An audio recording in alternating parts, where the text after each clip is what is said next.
abrazo. Oye, ¿cómo te va? Igualmente, a los años, ¿cómo estás? Dilo, qué alegría, oye, por lo menos así. Bueno, Sí, sí, a los años. sí. Bueno, vamos a... ¿Cómo estás con el COVID? ¿Estás viviendo por Tumbaco, entonces? No, yo vivo en La Pampa, aquí por San Ajá. Antonio. Ajá.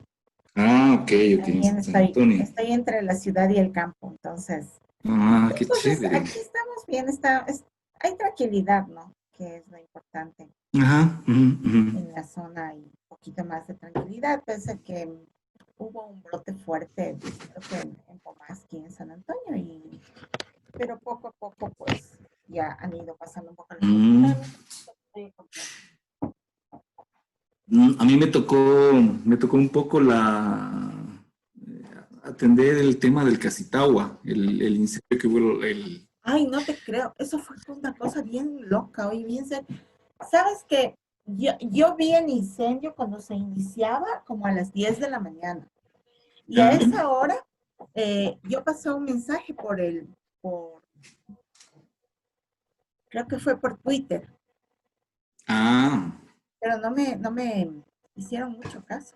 Total es que a las 3 que yo regresaba, porque eh, a esa hora regreso yo de retirarle a mi hijo en el colegio, eso estaba terrible. O sea, la verdad es que ya fue una cosa bien, bien fuerte. Y bueno, pues, pero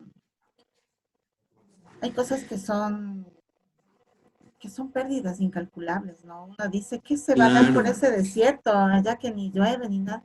Justamente eso hace que sea mucho más delicado, ¿no? El incendio que se dio. Y Los ecosistemas secos, ¿no? Secos, sí, altoandinos, son delicados. son súper delicados. Además, bueno, había una iniciativa aquí en San Antonio de juntar gente para tratar de hacer una reforestación. Te comento que mi mamá fue profesora de aquí de la escuela de Pomasqui, del Quiteño Libre, durante casi 30 años. Entonces mi mamá me contó que todo eso que se perdió Sí. fue sembrado en mingas por padres de familia y por estudiantes de la escuela. O sea, Ah, todo eso que mira. que está detrás del colegio de Pomasqui, Ya, fue sí, sí, sí. sembrado por padres de familia y por estudiantes. Dijo, mi mamá me Ajá. contaba que iban todos los fines de semana a sembrar ahí. Entonces, imagínate, eso es una cosa bien, bien fuerte. Y conversando con otras personas de aquí de San Antonio, pues Sí. ellos decían que no hay un documento como un documento histórico de eso, pero que en realidad por conocimiento, por lo que van comentando los abuelos a los hijos, pues sí, eso fue hecho así como te cuento, ¿no? Pues los pocos arbustos que había y eso fue porque hubo gente de aquí de Pomasqui que sembró los arbustos. Había una iniciativa para justamente en el mes de mayo Ya. salir a sembrar un poco, a reforestar. Pero ya con esta situación, ya creo que quedó eso en el olvido. No sé. Bueno, en fin. Eh, Se armó un convenio con la Junta Parroquial, con la presidenta de la Junta para sembrar de árboles, pero los técnicos luego dijeron que por lo pronto lo mejor es dejar una regeneración natural, ¿no? A que el bosque mismo trate de recuperarse por sí solo, porque o sea, como estaba el sustrato quemado y todo eso, iba a resultar mejor la regeneración natural. Y la siembra. Y lo otro es que en, sí se le encontró pues al culpable. Eso no Del, sabía. Eso no sabía. sí, era un señor que, no sé, tenía algún problema mental y había entrado a coger tunas y como se espinaba, decidió quemar un poco. Pero ¿Qué con el pasó? viento. Lo que pasa es que aquí a veces la gente piensa que no hay viento, porque aquí abajo no se siente tanto. Pero cuando tú empiezas a subir, son unos Ujú. ventarrones terribles. Igual acá en Calacalí, cuando bajas al Purulagua, es la misma historia, ¿no? Son unos vientos, pero increíbles. Entonces, por ejemplo, aquí pasada las 5 de la tarde, hay veces que tú no sientes viento. Está, no hay nada de viento. La gente incluso puede salir a caminar un poco porque por el calor en la mañana no sale mucho la gente de las casas, pero pasada las 5 de la tarde lo hace porque no hay viento y está como el clima fresco, ¿no? Pero Ok. cuando tú empiezas a subir un poco, empieza el viento a correr bien fuerte y más tarde viene en cambio la neblina que viene desde el agua del occidente, es fuerte. Eso. Bueno, Walter, vamos a iniciar, ¿ya? Eh, esta entrevista es pregrabada. Coméntame un poquito de la, coméntame un poquito de la radio, Nuestra digamos, del radio. programa tuyo. Bueno, mi programa se llama, es un magazine de Café Club. La radio se llama Café Club Radio, es una franquicia internacional de Telemundo.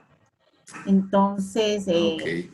tenemos una apertura muy grande en toda Latinoamérica. Estamos entrando ya a Europa y tenemos contenidos que vienen también desde los Estados Unidos y otros que hacemos aquí en Quito y que se hacen en Guayaquil. La franquicia Ah, está en Guayaquil y en Quito. Estamos entrando con fuerza bastante en Costa Rica. Nos están qué bien. entrando en Costa Rica y bueno, es una radio bien joven. Si de algún momento puedes ir, nuestra radio está ubicada en el Centro Comercial Cumbayá, eh, en Villa Cumbayá. Es una Ajá. radio que está en vitrina. Es como una radio, como las típicas radios europeas. Entonces que tú pasas y vas por los ventanales, estás viendo a los invitados, gente que entra, que sale de la radio. Tiene bastante movimiento, pero ahorita con el tema este del COVID, pues estamos un poco trabajando así vía Limitados. Zoom. Hacemos pocas cosas directamente en la radio. Por ejemplo, hace 2 semanas yo estuve en la radio porque tenía entrevistas directas en la radio. Pero hay personas que no quieren todavía salir y pues es comprensible, ¿no? A mí también me da un poco de temor salir a la calle todavía, pero estamos trabajando de esta manera. Y, y bueno, es una radio bastante joven, acabamos de cumplir un año, estamos por cumplir un año y Ajá. lleva alrededor de 6 años de vida. Y aquí estamos tratando de hacer algo diferente, sobre todo algo diferente, porque la idea que nosotros tenemos es tener programación fresca, ¿no?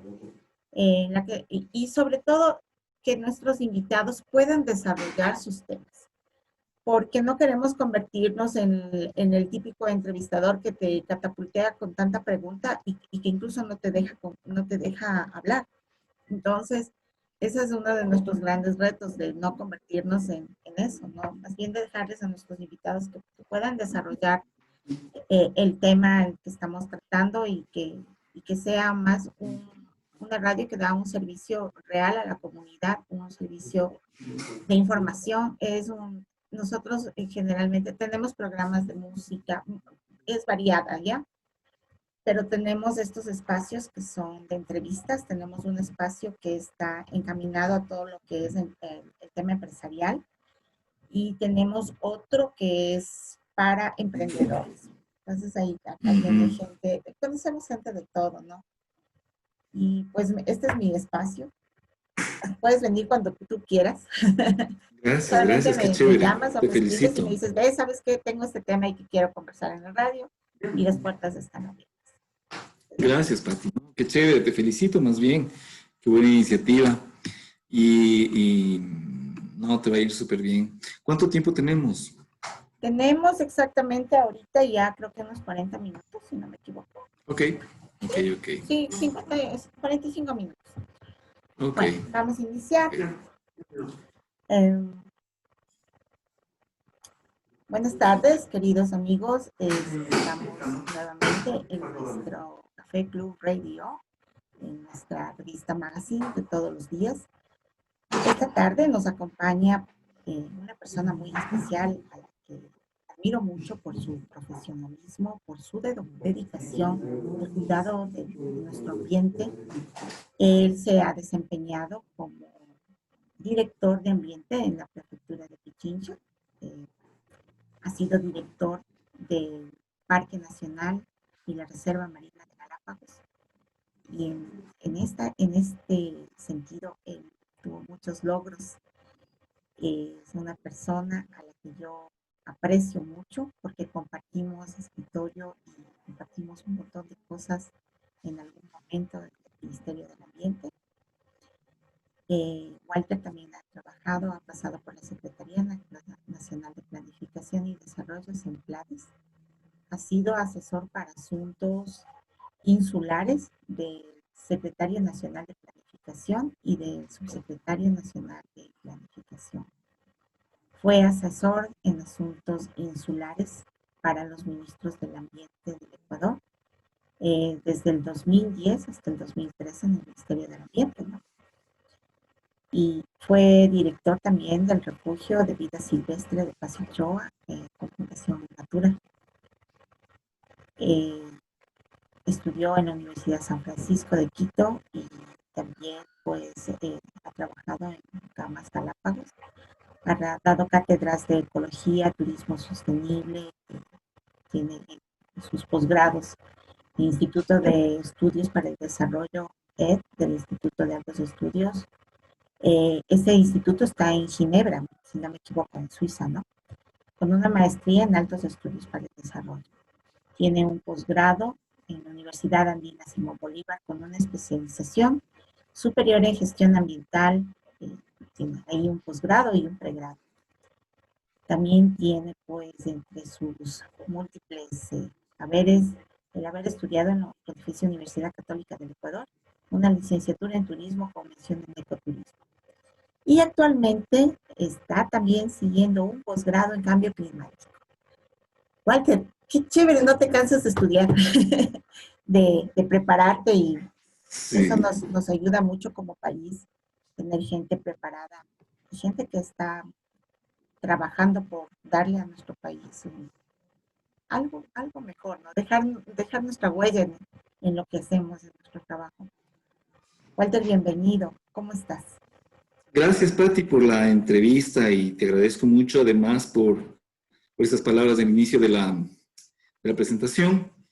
Yo estoy bastante bien, siempre pendiente de las situaciones de nuestro país, preocupado en muchos ámbitos, pero siempre con el ánimo positivo y con las ganas de ir construyendo al menos un poco de debate a través de estos programas. Y a propósito, te felicito por el tuyo y gracias por este espacio.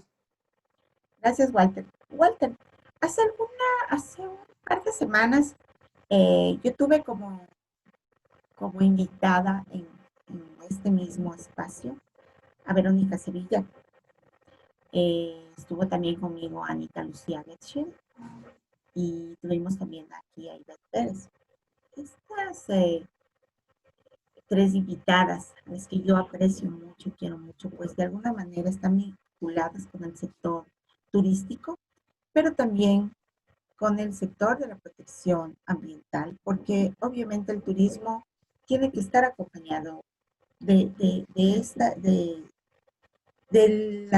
cuidado del medio ambiente, de la preservación de nuestros espacios. Um, Desde el lado empresarial, desde el lado del Ministerio del Ambiente, del Ministerio de Turismo, así también como de la alcaldía, pues todo el mundo está empeñado de alguna manera en que el sector se reactive. Tiene que reactivarse porque alrededor de 600,000 familias dependen directamente del turismo. El problema es que, si bien es cierto, nosotros tenemos que reactivar la economía y para eso tenemos que hacer grandes esfuerzos y apoyar al turismo.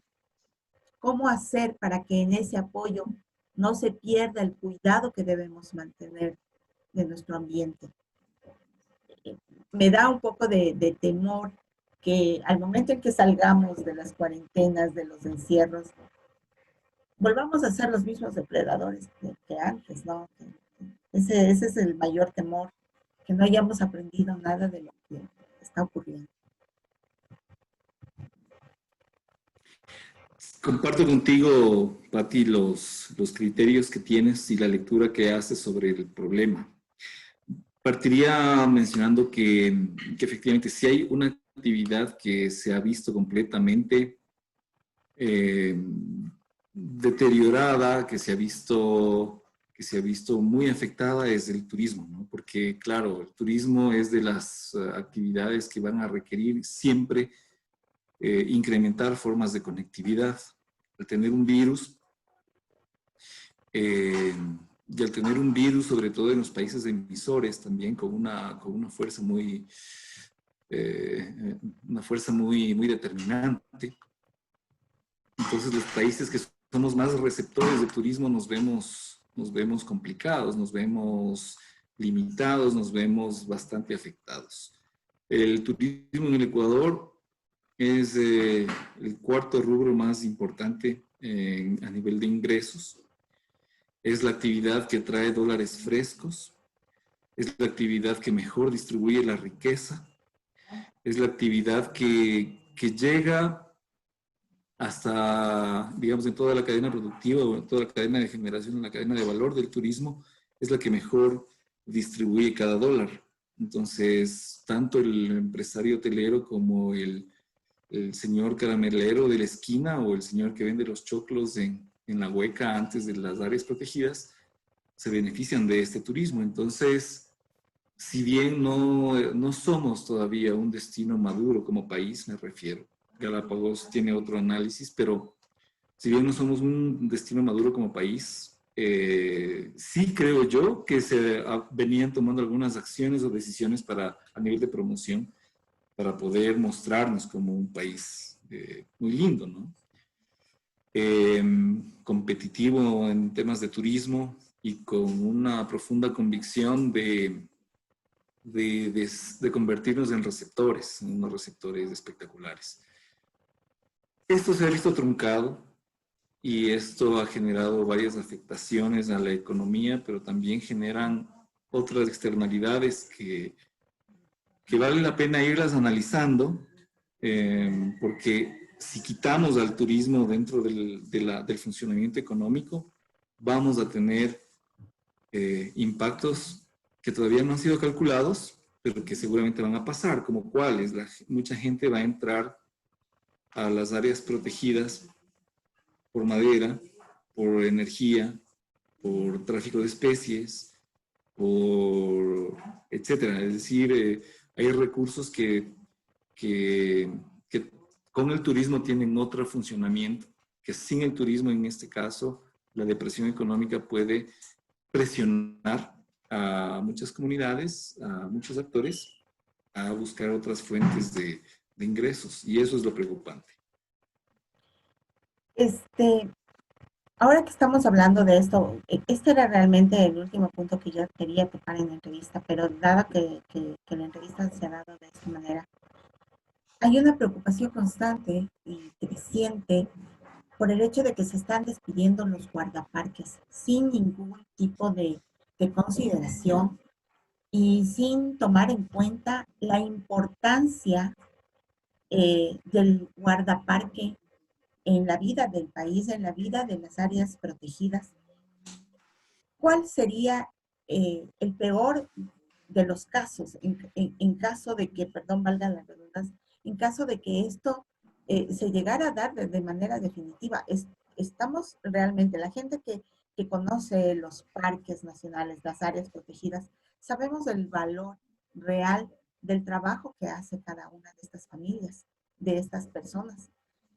Entonces, nos preocupa sobremanera qué es lo que está pasando y por qué no se ha tomado en cuenta eh, justamente lo que hablábamos, el cuidado que deben tener estas áreas si vamos a reaperturar próximamente el turismo, si queremos generar confianza incluso para que venga un turista extranjero, porque una de las cosas de las que más hemos hablado en este espacio es de la generación de confianza para el retorno de capitales a nuestro país, para poder de alguna forma encarar la situación que tenemos aperturando, ¿no?, los sectores económicos diversos que tenemos. Pero si nosotros no generamos esa confianza, ¿qué podemos esperar?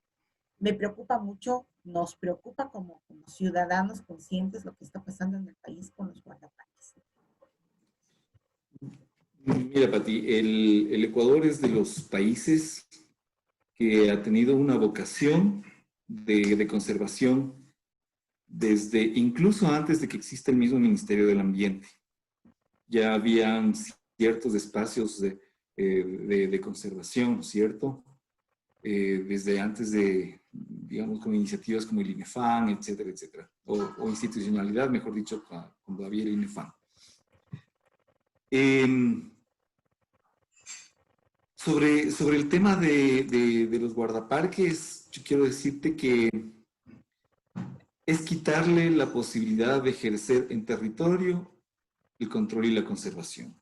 El eslogan que han utilizado la Asociación de Guardaparques, que dice, sin guardaparques no hay conservación, resume bastante bien un posible escenario.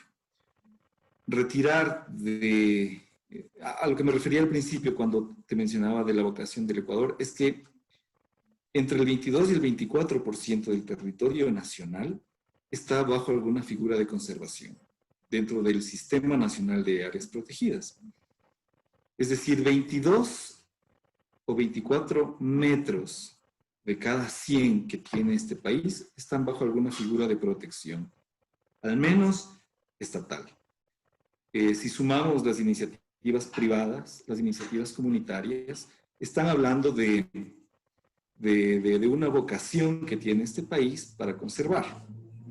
Ahora, casa adentro quizás de quienes hemos podido estar caminando por los espacios naturales protegidos, vemos la importancia de un trabajador que no ha sido visibilizado en el país como han sido los guardaparques, ¿no?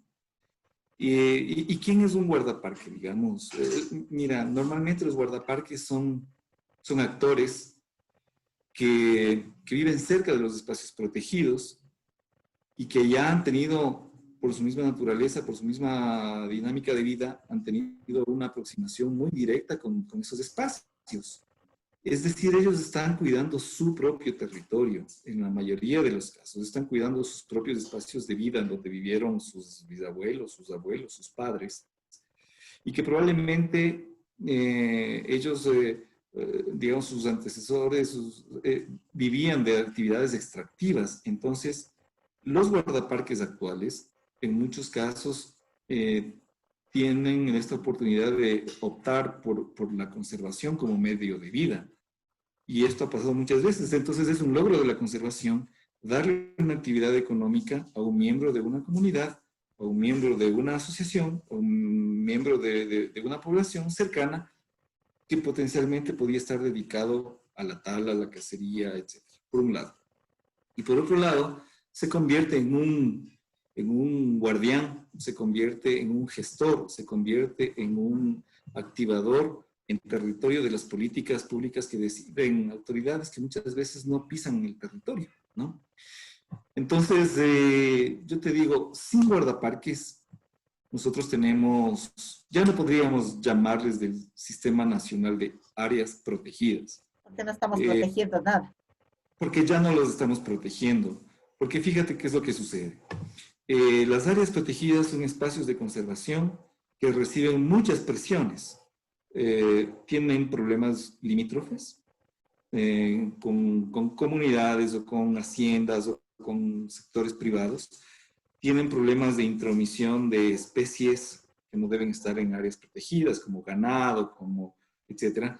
Deben cuidar las fuentes hídricas, ¿no es cierto? Deben cuidar páramos, fuentes hídricas en general.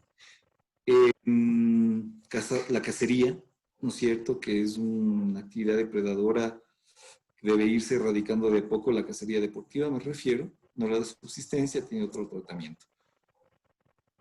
¿Quién controla a los mismos visitantes que llegan a las áreas protegidas? Los mismos turistas. ¿Cómo quieren rehabilitar económicamente a una actividad si no tienes a un gestor, a un cuidador ahí que también ayude a controlar a los turistas? Un turista perdido es una mala imagen para el país. Un turista fallecido y no tuvimos capacidad de reacción es una pésima imagen para el país.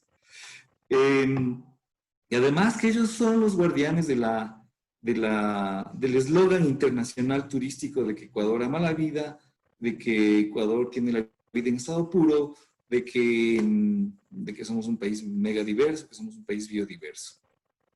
Entonces, ellos sostienen gran parte del proceso económico que se genera en el país, pero que no está visibilizado, ¿ya?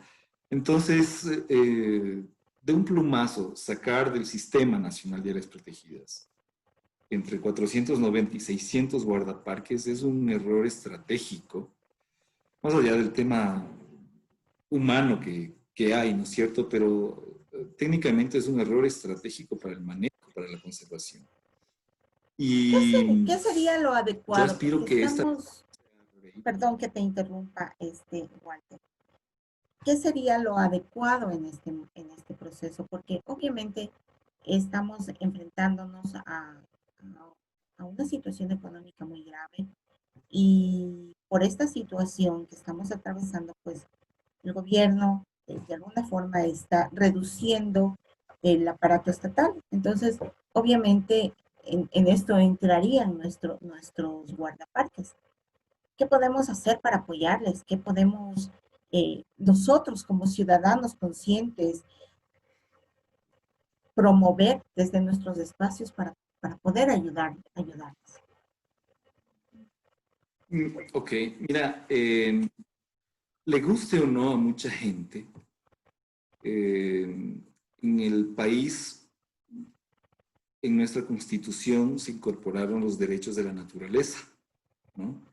Y esto es un tema que, si bien sigue en construcción permanente, ya nos está diciendo que la naturaleza en este país es un sujeto de derecho. Y quien está obligado a hacer cumplir esos derechos es el Estado. Entonces, si partimos de esa concepción, eh, y sabemos además que en el país nosotros tenemos a la salud como un derecho, a la educación como un derecho, y si de pronto hay decisiones gubernamentales que cortan acceso a la salud, que despiden médicos, que despiden personal de salud, están afectando a la generación de ese derecho. Si pasa lo mismo con profesionales del sector de la educación, si despiden maestros, están afectando a una educación de calidad que es un derecho. Lo mismo, esa misma concepción que no ha sido debatida todavía en el país, debería ser considerada en el caso de que si el Estado es el garante de la generación y de la conservación de las áreas protegidas, el quitar a sus guardianes, a sus cuidadores, a sus gestores de esos espacios es afectar a los derechos de la naturaleza, de los espacios que por ley el Estado tiene que obligadamente cuidar y proteger. Entonces, si partimos de ahí, es decir, si partimos de esa concepción, el Estado está afectando a los derechos de la naturaleza. Y entonces, ¿qué hay que hacer? ¿No es cierto? Primero, todo lo contrario a lo que está haciendo el Estado. En las Islas Galápagos logramos en el año 2017 entregar al grupo de guardaparques que habían estado pendientes por más de 20 años, por ejemplo, su nombramiento. Los guardaparques trabajan en áreas protegidas bajo condiciones muy duras. Hay que estar en los páramos, hay que estar en los bosques tropicales, hay que estar navegando, hay que estar en el sol del mediodía y hay que estar con machete en mano para saber efectivamente el trabajo que realizan los guardianes o los guardaparques. En otros países, digamos Estados Unidos, Canadá, en donde también tienen su sistema nacional de áreas protegidas, ¿no es cierto? El afectarle a un guardaparque en su labor, en su gestión, es un delito federal, ¿no es cierto? El guardaparque es una autoridad para el manejo de ese espacio. Tú no puedes cazar si no tienes los permisos, tú no puedes ingresar si es que un guardaparque te dice que no y es simplemente que no. Entonces ahí digamos, lo que nos falta a nosotros es profesionalizarle más al guardaparque, tecnificarlo más al guardaparque Y pues también sería Y que la gente conozca el trabajo del guardaparque, ¿no?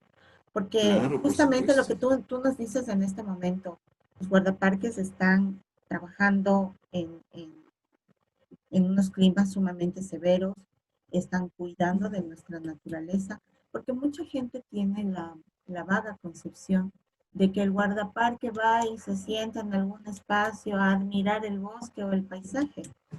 Y ese no es el trabajo del guardaparque. Eh, No, quienes pasamos conocemos un poquito más de cómo trabaja el Ministerio del Ambiente y tuvimos la oportunidad de conocer a la gente que trabaja en salvaguardando nuestras áreas protegidas. Podemos decir que es gente que se la raja todos los días, que se la, sí, que se la suda y que trabaja durísimo. Es gente que sí, incluso se ha hecho de enemigos a las que claro, les han atacado con armas porque han protegido el espacio que ellos están resguardando, ¿no? Que tienen a su cargo. Son cosas muy importantes y creo que eso tiene que estar consciente la ciudadanía para que justamente podamos apoyar y levantando un poquito la voz y llamando la atención de las autoridades en lo que se quiere hacer.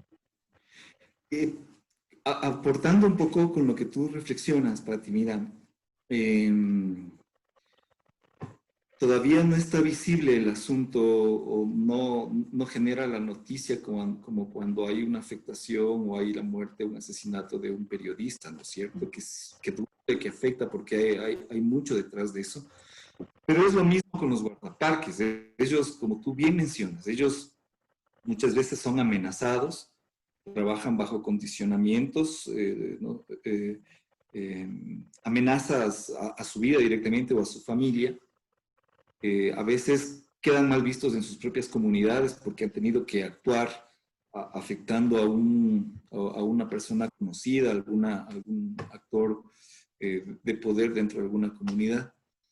Pero en otros países, si tú ves solamente Colombia, guardaparques y gestores de conservación mueren permanentemente. Hace poco, y en otros lugares del mundo, para no quedarnos, si tú quieres, en nuestro espacio solamente ecuatoriano, porque es un problema general, 42 guardaparques fueron emboscados en el Congo, en el Parque Nacional, me voy a acordar el nombre ya mismo, fueron emboscados y fueron asesinados, porque las presiones que se generan en las áreas protegidas para salvaguardar elefantes, felinos, para salvaguardar gorilas, para salvaguardar especies protegidas, rinocerontes. Ser guardaparque en otros espacios significa jugarse la vida, literal. Te comento algo. Estuvimos en la delegación en Brasilia cuando sacamos de Galápagos de la lista de patrimonios en peligro en el año 2010, Lo recordarás tú. recuerdo, lo recuerdo Eh, totalmente. ahí me parece que fue Nigeria, pedía apoyo, pedía soporte al gobierno de Francia para capacitar a sus guardaparques en entrenamiento militar, entrenamiento para combatir fuerzas subversivas, para poder defender los rinocerontes, para poder defender los elefantes, para poder defender los hipopótamos, porque son cazados permanentemente. Hay un mercado de especies protegidas, de tráfico de órganos, de partes de las especies en el mundo entero. Entonces, ¿quiénes son los que enfrentan eso directamente? Son los guardaparques. Y allá, en el África, como te comento, esta experiencia, más bien solicitaban que sus áreas protegidas entren a la lista de patrimonios en peligro para poder llamar la atención de los estados y referir acciones directas. Pero pedían, te digo, entrenamiento militar para poder disparar a los cazadores, para poder enfrentar con tácticas de guerra y poder proteger a las especies.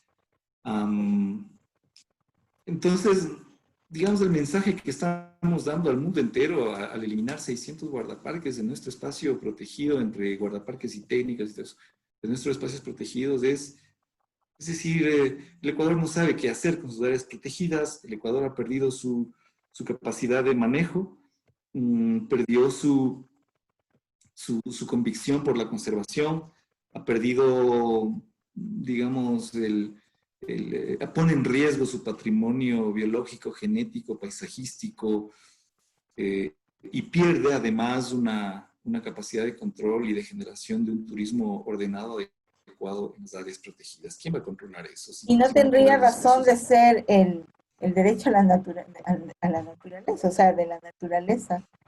Debería mejor retirarse de la Constitución si vamos por ese lado, ¿no? No es así.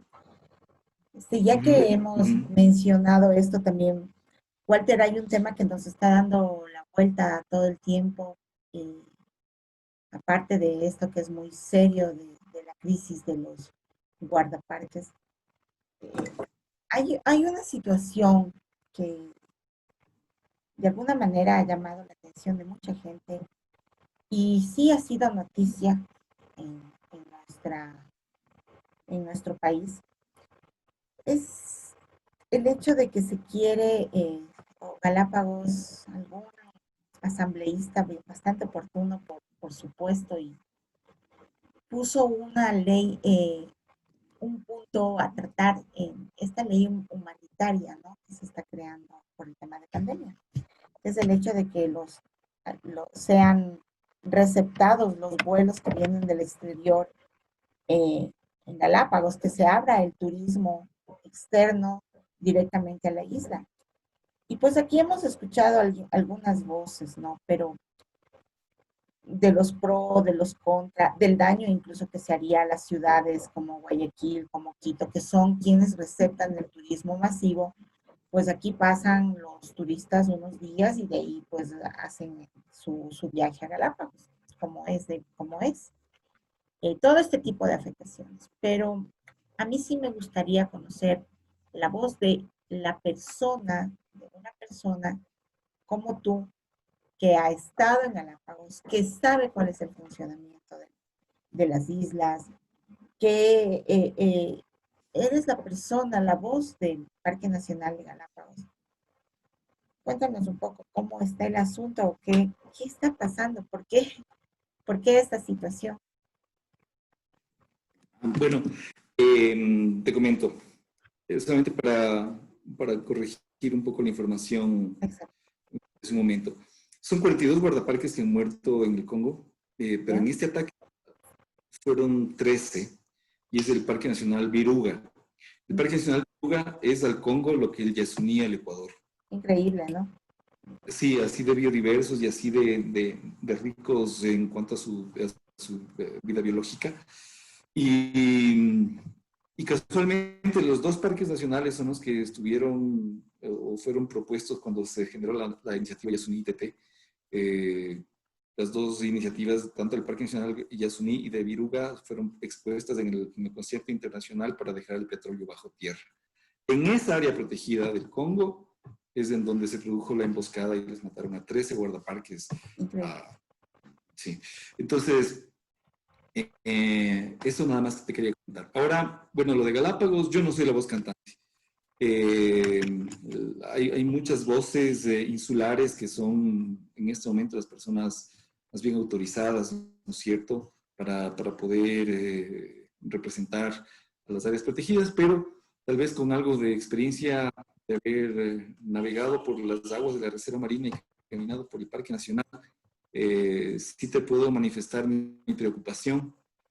Mi preocupación porque digamos, si hacemos un análisis de lo que establece la nueva ley, que ya está puesta en vigencia sobre la llegada de los vuelos internacionales, mi lectura muy personal es que básicamente este artículo obliga a las instituciones a, a que generen un informe favorable.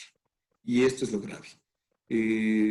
Está bastante digamos, entre doble línea, porque el artículo no es claro, pero está la tendencia a presentarlo como un ejemplo técnico, entre comillas, pero está básicamente obligando a las instituciones, Parque Nacional Galápagos, Agencia de Bioseguridad, a los gobiernos autónomos descentralizados de Galápagos, al Ministerio de Turismo y a la Autoridad Aeronáutica del país a que emitan un informe.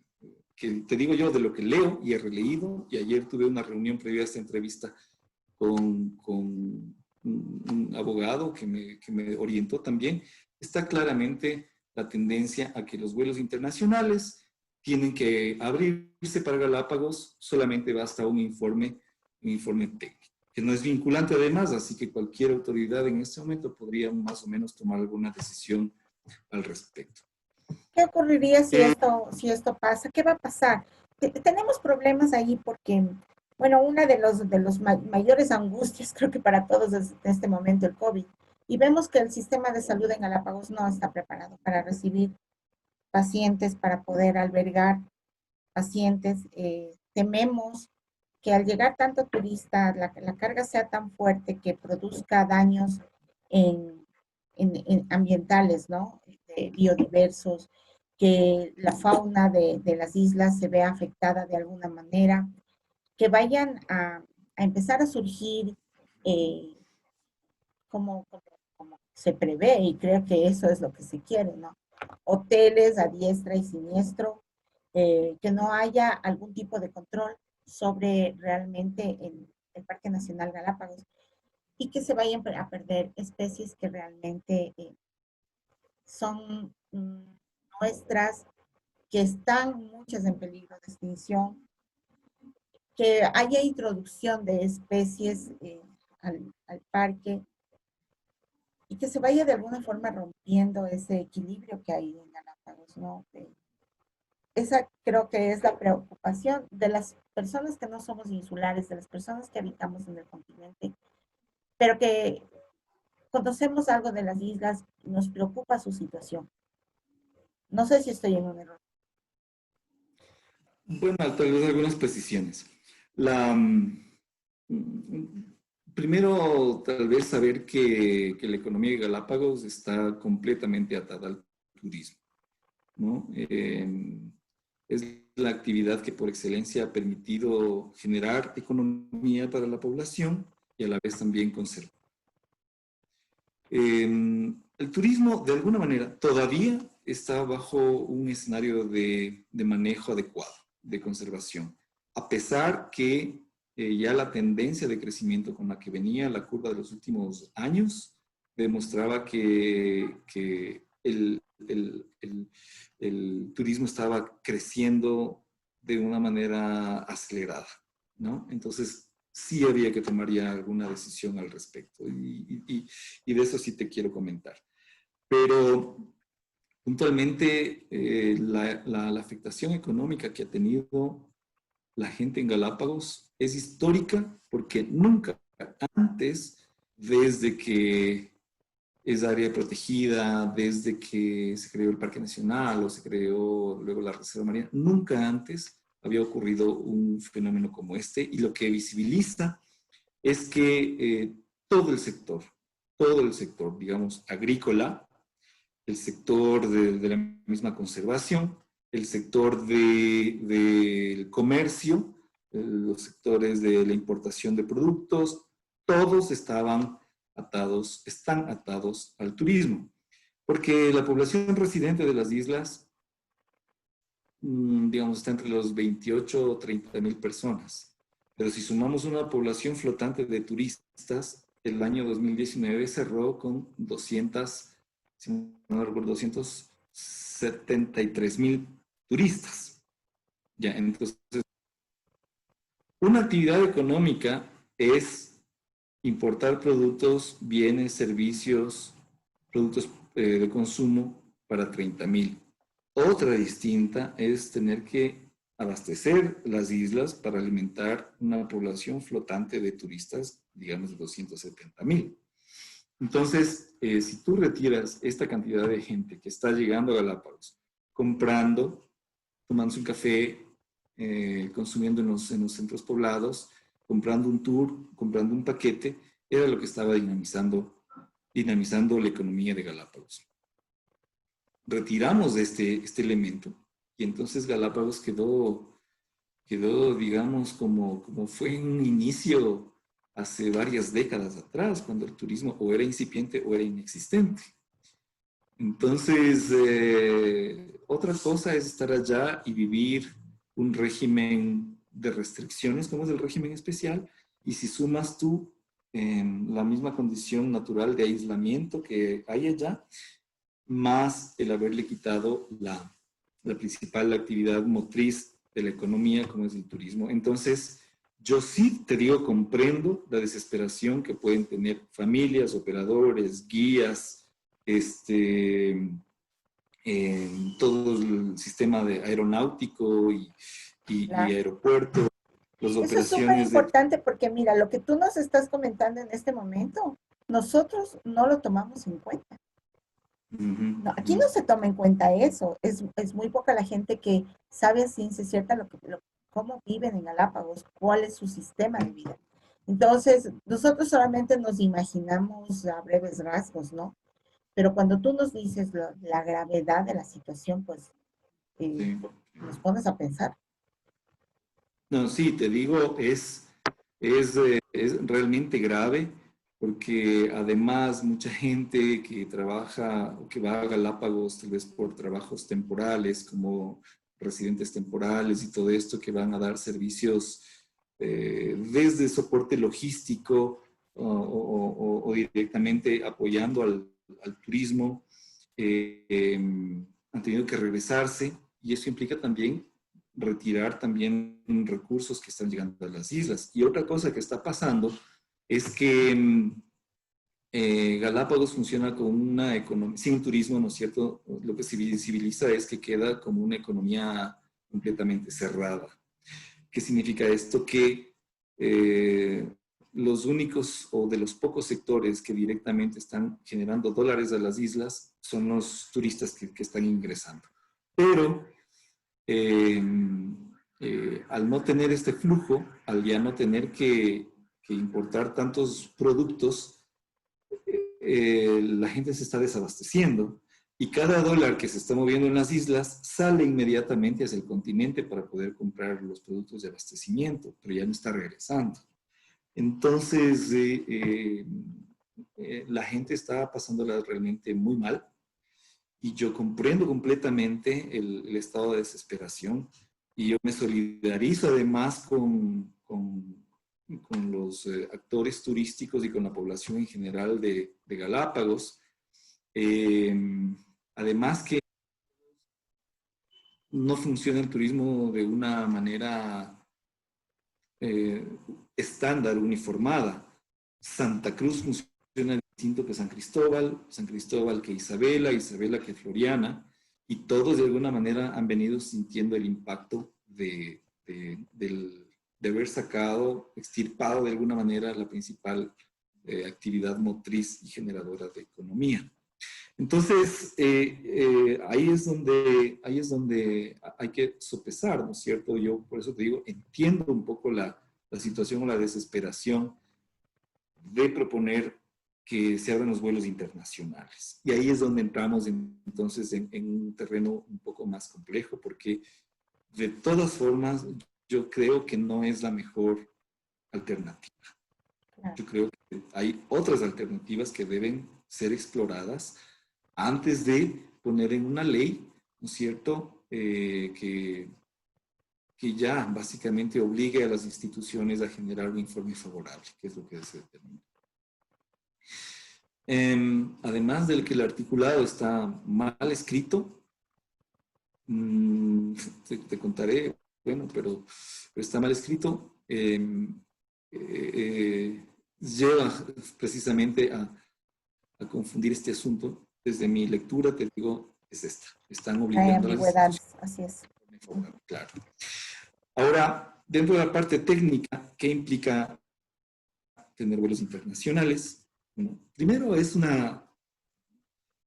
A ver, Galápagos estaría técnicamente con su personal, con su talento humano, estaría en capacidad de recibir un vuelo internacional. Llegan vuelos internacionales, pero a nivel de vuelos que hacen escala en alguno de los aeropuertos. Quito, Guayaquil, ¿no es cierto? Hay un ejercicio de control de bioseguridad y luego esos aviones llegan a Galápagos, ¿no es cierto? Entonces, lo que se estaría haciendo es generar el grave riesgo de introducción de especies invasoras al archipiélago.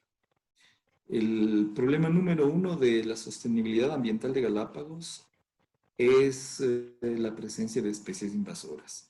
No necesariamente las grandes, vertebrados o así que son de alguna manera manejables, ¿no es cierto? Estamos hablando de organismos, de microorganismos. Estamos hablando de especies que pueden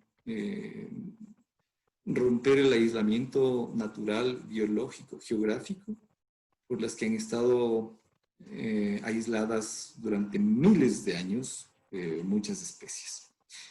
Y me atrevo a preguntar yo, ok, un vuelo internacional que venga desde la Florida directamente, desde un ecosistema tropical como la Florida, que venga directamente a Galápagos, sin un control de bioseguridad, es un riesgo total, ¿no? Vuelos que vengan directamente desde el Asia, vuelos que vengan directamente desde Europa, sin tener un control adecuado de bioseguridad. Entonces es un riesgo como para decir definitivamente, si es que eso no está resuelto, entonces no. Ahora lo que dicen es, ok, entonces vamos a pedir de que se haga un control de bioseguridad en un país dito Schiphol, el aeropuerto de Ámsterdam, ¿no es cierto? Que los vuelos que vengan a Galápagos vengan ya certificados por los holandeses. Quiere decir que yo no podría tener toda la confianza de que algo así, que Holanda o que la aerolínea o alguien certifique afuera de que efectivamente hay un control adecuado de bioseguridad. Por supuesto. No porque no tengan la capacidad, es simplemente porque no tienen el interés y no van a gastar en algo a lo que no van a tener rentabilidad. Y lo que están planteando en otro caso es de que se forme un punto de acceso internacional, que hablan de Panamá, ¿no es cierto? En donde ahí se congregan los vuelos internacionales que llegan a Galápagos, hacen escala, hacen el control de bioseguridad y luego podrían ingresar al archipiélago. Pero si el Ecuador ya tiene eso, ya tiene montado en Quito, tiene montado en Guayaquil su propio sistema y con experticia del personal de la Agencia de Bioseguridad para poder detectar equipajes. Los microorganismos vienen en carpas, vienen en botas, vienen... Entonces es como dejarle a Galápagos de alguna manera en la indefensión para poder controlar las especies invasoras. Yo recuerdo que tuvimos la alerta en su momento de la gripe aviar, que estaba matando pollos o aves que estábamos nosotros consumiendo, ¿no es cierto? Y teníamos la amenaza directa de que qué tal si el virus de la gripe aviar también afecta a pinzones, también afecta a cormoranes, también afecta a pingüinos, también aves, ¿no es cierto?, que han estado aisladas de estos patógenos. Entonces estamos hablando de que una decisión apresurada en ese sentido puede, si tú quieres dar una solución hoy, pero acabando Galápagos potencialmente para mañana y pasado mañana. Entonces, los aeropuertos nacionales ya empezaron a funcionar. Quito, Guayaquil, para vuelos internos ya empezaron a funcionar. Y estarían listos en su determinado momento para que vuelvan a recuperar la dinámica. Ahora, ya en términos concretos, me parece que tampoco es un ejercicio muy fácil por algunos temas logísticos. En Galápagos tú no tienes combustible como para que un vuelo internacional llegue a algún punto llegue, digamos, a Galápagos, cargue combustible y regrese. No hay esta capacidad. Los vuelos que llegan a Galápagos, la ciudadanía debe conocer, salen cargados de combustible, o de Quito o de Guayaquil, y con ese mismo combustible tienen que retornar al continente. ¿Y por qué no se ha puesto combustible para las aeronaves? Es básicamente por el riesgo que existe el manejo de combustible dentro de un espacio tan frágil como Balca o la misma base aérea de Cristóbal, ¿ya? Entonces, entre otras cosas, porque el manejo de combustible implica una logística muy compleja, entonces las aerolíneas llegan cargadas desde Quito a Guayaquil, cargan combustible en el archipiélago y regresan. ¿Qué o de dónde, cómo va a ser la logística? Otra aerolínea que tiene que venir directamente desde, no sé, desde dónde se le ocurriría al asambleísta, pero desde Houston, desde Nueva York, directo a Galápagos, la Florida, Galápagos, no sé cuál sea el escenario, pero en tal caso, un punto ya de control tiene que ser generado en Quito o en Guayaquil, o donde se determine, pero en el país, y donde se pueda garantizar al menos un ejercicio de control de bioseguridad, que no es infalible, ¿ah? Claro. No es infalible. Lo que hace es mitigar, de alguna manera, el ingreso de especies que las estábamos transportando todos los que viajábamos. Cada uno de nosotros es un potencial vector de llegada de especies invasoras. ¿Cuál sería la recomendación en este caso? ¿Cuál sería el llamado, no? Porque chuta, ahora no se puede hablar mucho de recomendación porque hasta eso a veces es ofensivo para ciertas personas. Entonces, ¿cuál sería el exhorto, el pedido, el llamado para aplacar un Mira, poco? yo lo que creo es que el exhorto es a que este gobierno empiece a tomar al país en serio. Eh, esta esta propuesta generada en Galápagos es el resultado de una negociación, no técnica, es el resultado de una negociación a cambio de su voto del asambleísta de Galápagos. Esto lo dijeron los mismos asambleístas, así como se han negociado hospitales, así como se han negociado las eléctricas, a cambio de los votos en la asamblea. Este problema en el que estamos ahora fue producto de una negociación exactamente igual, pero se lo negoció con Galápagos, pero además, digo, jugando un poco con la esperanza del pueblo de Galápagos, porque técnicamente esto no tiene ni pies ni cabeza, ¿ya? Así es. Ya te he comentado algunas razones. Lo más cercano que tendría Ecuador para aproximarse a un vuelo internacional sería Panamá. Pero además de esto implica que esos aviones que lleguen a Galápagos no van a dar servicio a la población de Galápagos. Tú no le Claro. vas a obligar a KLM, a Lufthansa, a American Airlines, a que lleve a los residentes permanentes de Galápagos al continente. Y con un pasaje diferenciado, o sea, terrible. Y con un pasaje diferenciado. Y eso no te van a pasar. Esas son Y empresas de claro, aerolíneas que tienen su giro de negocio y que entonces a la población en sí directamente no les va a servir como para transportarlas. Es una alternativa planteada para, para llevar turistas, sí, pero el riesgo no lo justifica. Te digo, el riesgo para llevar a Galápagos turistas de esa forma no lo justifica porque no se puede cumplir ni con los controles migratorios adecuados ni con el control de bioseguridad. Y además que como tú decías al principio, cómo se va a empezar a controlar la, la carga de visitantes, que es algo que me gustaría conversar al final. Pero además, las aerolíneas TAME, Aerogal y LAN que llegan a Galápagos, al pasar por Quito, por Guayaquil, mueven hoteles, mueven guías también, continentales, mueven logística aeroportuaria y generan un montón de empleo en el país. Entonces, te digo, hay muchas más condicionantes que hacen que la decisión, o que sí, es una decisión ya porque está en la ley, no sea la adecuada. Ahora, ¿qué hacer, digamos, ante ese escenario? ¿No es cierto? Yo creo que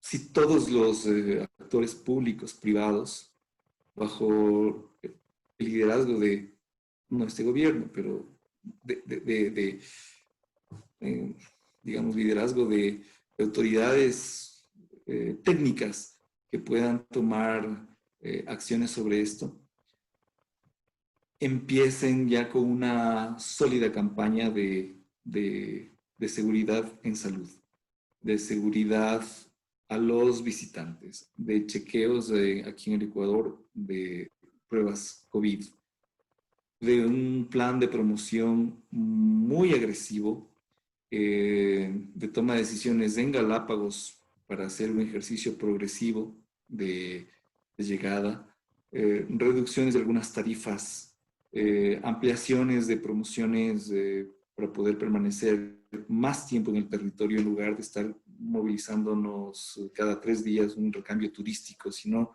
empezar a ofertar paquetes en donde la gente pueda estar más tiempo. Pensar primero en el turismo interno también. Me parece que son alternativas que se pueden ir generando para ir reactivando esta actividad. Y que si vienen turistas internacionales, tengan que seguir los mismos procedimientos que han sido altamente exitosos en cuanto a los controles de bioseguridad y que han sido reconocidos nacionalmente, ¿no? Entonces, yo Alternativas creo que hay. Lo que hay es que alternativas hay, promoverlas. Ujú. sí, alternativas hay. Y por eso te digo que me suena bastante demagógica la propuesta Claro, que se ha generado en Galápagos. Y ya sabemos cómo se resuelven estas cosas en la asamblea, así es. pero hay alternativas y Galápagos tiene que estar pensado siempre. Para tomar una decisión de Galápagos, lo que yo siempre he dicho es que debe ser pensado desde la oferta, es decir, desde la protección del manejo del patrimonio, el cuidado de ese patrimonio, y no necesariamente desde las presiones, desde la demanda. Entonces, es lo que Galápagos puede ofrecer. ¿Cómo podemos poner todos el hombro para que Galápagos vuelva a recuperar su dinámica turística y volver a recuperar sus ingresos para la población?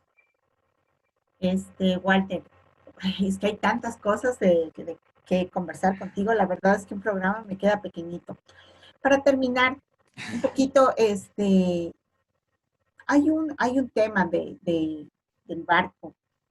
barco pesquero chino que fue encontrado en las islas. Creo que fue justamente cuando tú estuviste en el Parque Nacional, y pues que la semana pasada, hace un poco menos de 2 semanas, tuvo un inconveniente. Nos llama mucho la atención porque en primer lugar se hizo mucho trabajo para poder eh, tener un medio que pueda servir incluso a la comunidad en Galápagos que tanta falta hace, ¿no? Y que no sé si el barco estuvo abandonado, qué pasó, pero que haya ocurrido un accidente como tal, creo que es preocupante, nos llama mucho la atención a todos, después de todo el trabajo que hiciste claramente, y en estos términos, yo sí lo digo, tú lo hiciste, lo llevaste a cabo de alguna forma, esperando pues que esto esté Perdón. al servicio de la comunidad, no te preocupes. Eso es algo que me ha extrañado mucho y que de alguna manera quería que me comentes sobre el tema. ¿Qué pasa? O sea, ¿cómo quedó el barco primero? ¿Cómo fue cortísimo? ¿Cómo lo recuperaron? ¿Cómo lo pusiste ahí listo para que la gente pueda utilizarlo. ¿Y qué ha pasado ahora que está totalmente desatendido, descuidado y a tal punto que genere un accidente que pudo haber sido mucho más grave, ¿no? Pero que no deja de ser delicado. Ah, sí, este es un tema para, como tú dices, para un programa entero. Pero el barco, bueno, primero es de haber logrado, eh, de haber logrado que por primera vez en la historia del Ecuador, una transnacional sea juzgada por un delito ambiental de transporte y tenencia de especies protegidas, Así es. ¿ya? Y esto generó como mucha conciencia incluso sobre los efectos que estamos causando en la sobrepesca en nuestro país y se tomaron algunas decisiones importantes, digamos, para el país en temas de conservación de recursos marinos. Entonces, este barco es el testigo de este fenómeno. Está jurídicamente bajo una condición de comiso. La justicia ecuatoriana finalmente ha pedido de la Fiscalía, y motivada obviamente por el Parque Nacional Galápagos, en ese momento que estábamos representando al parque. Este barco pasó al Estado ecuatoriano, ¿no es cierto? Y lo que determinó la jueza de San Cristóbal en primera instancia es que ese barco pase el servicio de Galápagos. Se hicieron algunos análisis y para el transporte y carga, ¿no es cierto? Se hicieron algunos análisis y con ciertas modificaciones el barco podía atender perfectamente la carga de productos desde y hacia Galápagos con Guayaquil. Entonces, ¿qué pasó? Que la Armada ha pedido de la Armada del Ecuador, todavía yo no me explico por qué, pero ellos querían ese barco para sustituir al barco Hualcopo, que era un barco logístico de la Armada del Ecuador, un barco que permitía dar soporte al país entero con el transporte de abastecimiento. Yo te digo, un barco logístico. Cuando sucumbió un barco en Galápagos, recuerdo, por ejemplo, el Hualcopo era el barco que salía a abastecer, a dar este apoyo logístico al archipiélago. Y también en el perfil costero nacional. Pero la diferencia es que el Fuyuan Yuleng, el barco chino, es un carguero, es un frigorífico ambulante, ¿no? Es un frigorífico y entonces con 6 bodegas de frío extremo, ¿no es cierto? Que requieren un mantenimiento muy exhaustivo y ese mantenimiento es de un gasto permanente, no solamente la maquinaria en sí, que ya es compleja de un barco, sino todo el sistema de frigoríficos del barco. Entonces, nunca entendí el por qué la Armada de Ecuador hizo un convenio con Inmobiliar para que ese barco pase a la Armada del Ecuador. Después mencionaron que estaban con un déficit de $2 millones por el mantenimiento. Para mí, bueno, me parecía obvio que hay un déficit. Me pareció raro que sea de 2 millones porque el barco cuesta 4.5.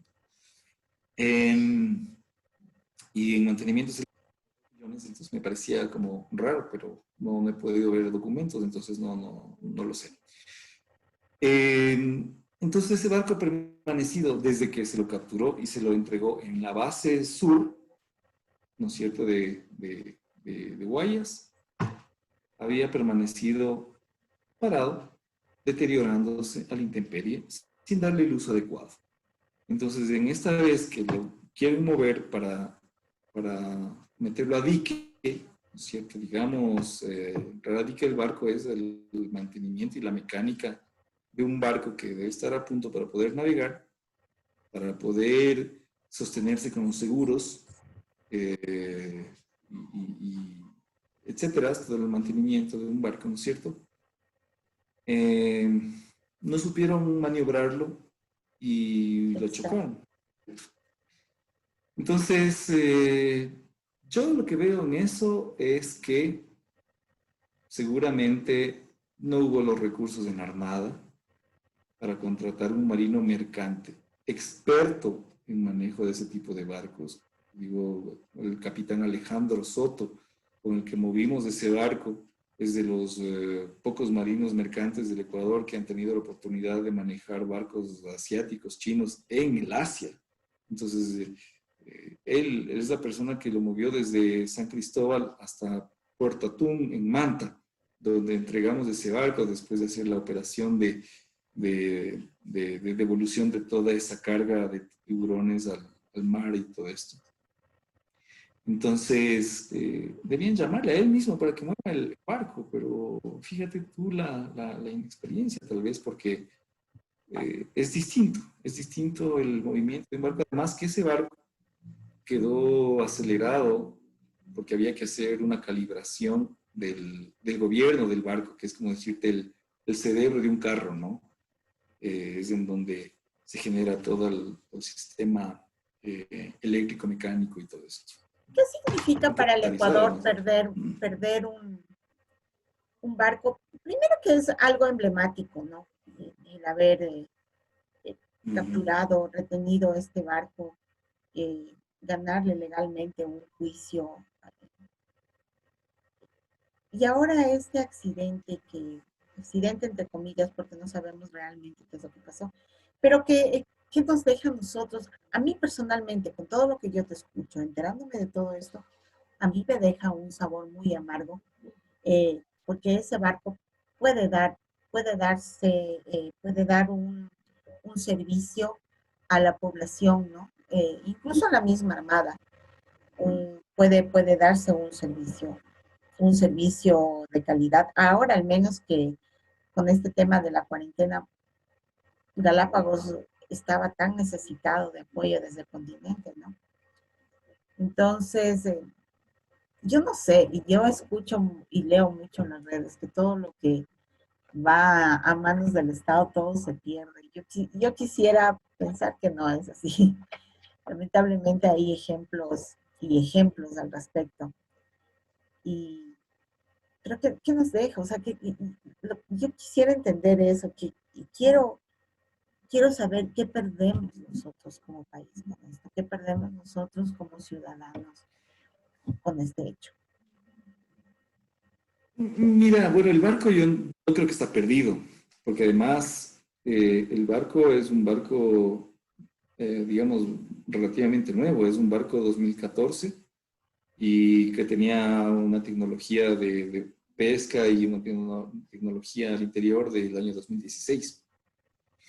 Entonces es un barco que tenía por lo menos, que tiene por lo menos unos 10 a 15 años de vida útil tranquilamente y con un adecuado mantenimiento mucho más. Entonces, el barco yo creo que está ahí. Lo que me parece que ha faltado es ya tener una decisión al respecto, una comprensión del tema, un liderazgo desde las autoridades para poder tomar una acción concreta sobre el barco. Te digo que se hubiera hecho infinidad de cosas. Desde la venta del barco, ¿no es cierto? Desde, digamos, un barco que ya está a cargo del Estado, que se puede vender si la empresa finalmente le mete un juicio al Ecuador y si perdemos, entonces se le pagaba el barco, pero no podíamos quedarnos con un activo inútil, fondeado, ocupando espacio, dañándose, deteriorándose. Eso es, además, un frigorífico en perfecto funcionamiento para llevar la carga fresca al archipiélago. Es decir, se podían tomar un sinnúmero de acciones, un sinnúmero de decisiones para ese barco. Si se vendía, ese dinero podía entrar al Parque Nacional Galápagos. U otra alternativa es formar una empresa una empresa insular propia para que pueda abastecer al continente con ese activo enorme que es un barco. ¿Quién tiene dinero para comprarse un barco de 4 millones frigorífico en funcionamiento para poder dar este servicio? Entonces, es un activo que estaba ahí. Y Más me o menos parece... costaría la reparación de ese barco para que nuevamente pueda. ¿Tienes una idea aproximada? No, ahí sí te mentiría, no tengo una idea. Pero de todas formas, cualquier gasto es al que ya tener un bien en ese sentido. O si no nos serviría a nosotros, que se lo venda internacionalmente y esos recursos poder reparar. El Parque Nacional Galápagos tiene que pagar permanentemente los diques de la Sierra Negra, de Guadalupe River, de las lanchas interceptoras, de las Rangers. Es decir, algo se tiene que hacer con ese barco. Algo se tiene que hacer con ese barco y ponerlo a producir, ponerlo al servicio de la gente. Pero lo que no se debía hacer es tenerlo ahí desde el año 2018, agosto, hasta la fecha 2020 y no se ha podido hacer nada. Entonces, ahí es la clara muestra de que faltó Estado para tomar decisiones. Walter, qué rico conversar contigo. La verdad es que me quedaría contigo conversando toda la tarde, pero vamos a tener oportunidad de seguir Siempre habrá hablando de... oportunidad. Sí, vamos a seguir conversando de otros temas que tú conoces muy bien y ya te estaré invitando nuevamente a otro programa. Walter, quiero agradecerte la oportunidad que me has dado para poder entrevistarte, para poder conversar contigo, porque esto más que una entrevista es una conversación, ¿no? Para que la gente conozca un poco más sobre estos temas que a lo mejor pasan por alto, ¿no? En el día a día solamente vemos el titular y ni siquiera leemos o cuando leemos no entendemos adecuadamente la información y pasó. Pero sí es necesario que profundicemos en temas y temas, más allá de lo que pasa políticamente en nuestro país. Te Con agradezco gusto, Pati, a las y órdenes. Más agradezco bien mucho tu... felicitarte. Gracias. Gracias, Walter. Quedas cordialmente invitado para una nueva oportunidad. Y desde aquí, desde Radio Café Club, me despido de ti, deseándote pues que superemos esto, ¿no? Esta pandemia, que podamos seguir con nuestras vidas.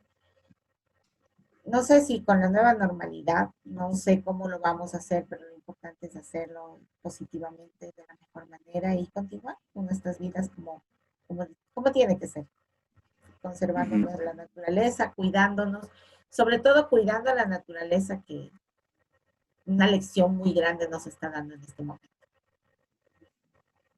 Gracias, Pati, por este espacio. Yo quisiera solamente cerrar con una breve reflexión final sobre Galápagos, algo que quedó en el tintero, pero si algo tiene también Galápagos en este momento es una oportunidad para replantear muchas cosas sobre el funcionamiento y la dinámica turística. Entre esas, la principal es que debe determinarse de una vez eh, el número máximo de visitantes que pueden llegar al archipiélago y que no existe este crecimiento turístico ad infinitum, ¿no es cierto?, permanente, sino que debe generarse de una propuesta orientada, planificada. Hay los instrumentos ya, es un ejercicio de centrar a las autoridades locales, tomar una decisión y saber que Galápagos de aquí en adelante va a tener este techo de visitantes y más bien empezar a pensar en otras formas económicas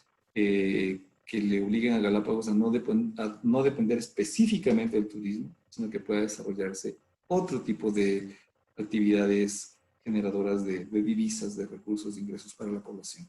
Ahí está Excelente. la ciencia, cultura, ahí está la parte de la educación, que puede generar muchos recursos para Galápagos y una infinidad de actividades. Muchas gracias, Walter. Te agradezco mucho. Una linda tarde. Gracias, amigos oyentes. Un Una buena abrazo, tarde para Pati. todos. Gracias. Un abrazo para ti también.